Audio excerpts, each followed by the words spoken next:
unlikely to see some big new announcement tonight. I think that the two contenders have basically dug themselves into this holding position, which is saying, yes, we would like to do more, but we won't announce that until we're in the job, until all the data's in front of us. And we've heard, particularly from some of those in the Treasury right now, that various options are being drawn up for the contenders to then have ready to go on day one. The Chief Secretary to the Treasury, Simon Clarke, said as much last week with regard to what the preparation work is going on with the Treasury right now. But neither contender really wants to spell out in great detail what they're going to do, because that would mean undoubtedly more spending and likely more borrowing, if not higher taxes. And that's really not what they want to be saying right now, particularly to the audience they're facing. Yeah, and what they're trying to do essentially here with these hustings is convince Scottish Conservative Party members to vote for them. And that means they have to distinguish themselves from each other. Do you think they've been successful so far in doing that? Because they are more or less agreed on the fact that they don't think the SNP is fit for government. They want to involve Scotland more in sort of Westminster politics and committees, for example, the Constitutional Committee. Are they different enough?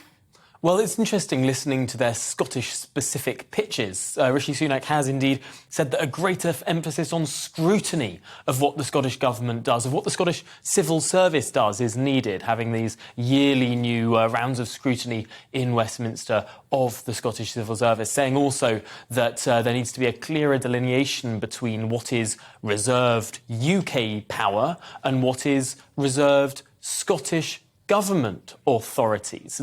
And it's interesting that there has been a bit of bleeding over and a bit of confusion under the asymmetric devolution that we have in this country in terms of what actually is the Scottish Government allowed to do and what is reserved to the UK Government. So a clearer delineation there, that's something that Rishi Sunak is pushing for. Liz Truss clearly saying similar things in terms of the making use of the UK internal market bill to make the UK government's presence felt in Scotland in the areas in which it has competence. But also Liz Truss making an economic pitch. She's saying that she'd want to, for example, use the heft of the United Kingdom to get rid of the tariffs that are placed on Scotch whisky, particularly focusing on India in that regard, a huge potential export market for Scottish goods, something that the heft of the UK may be able to achieve. And she's pushing for that as well. But ultimately, what they'll be doing is also trying to present a vibe tonight, and that is that they're standing up for the United Kingdom, standing up against Nicola Scotland. It's interesting to see that whenever Liz Truss in particular has made some disparaging comments about Nicola Sturgeon at these hustings around the country before, she's always got rather a large round of applause. I wonder if both of these candidates will be wanting to lean into that sentiment tonight.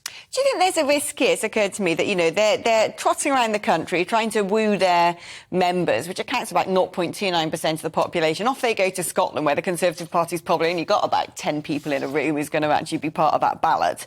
And yet we've got this crisis going on in the UK, and they're digging their heels in, especially Liz Truss, with very old-school Tory ideals, such as not giving people handouts and looking after business, which just don't resonate with the rest of the country right now. Is there a concern that when this person takes office, that potentially they're either going to have to do some crunching U-turns because the sort of hard blue Tory ideals do not fit the scene, or they're going to be desperately unpopular? Well, I think there's been some constructive ambiguity from both candidates so far in this race. Now, Liz Truss has been saying that her preference is for tax cuts rather than handouts, but she has left a bit of wiggle room there in terms of what she could do to increase, for example, the benefit system, universal credit for those who don't pay tax.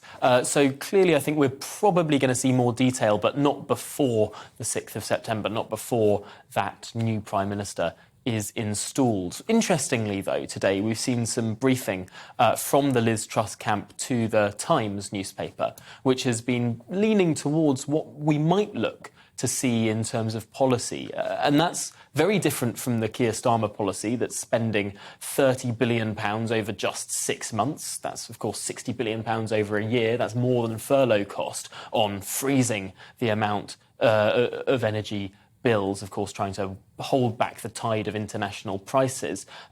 Liz Truss is leaning away from that proposal because, of course, that involves handouts to millionaires. That involves giving more to people who have multiple houses, for example, than you would give to people who are struggling. The Liz Truss camp briefing seems to suggest that for those who earn more, she would want to deliver the help through those tax cuts that she's announced.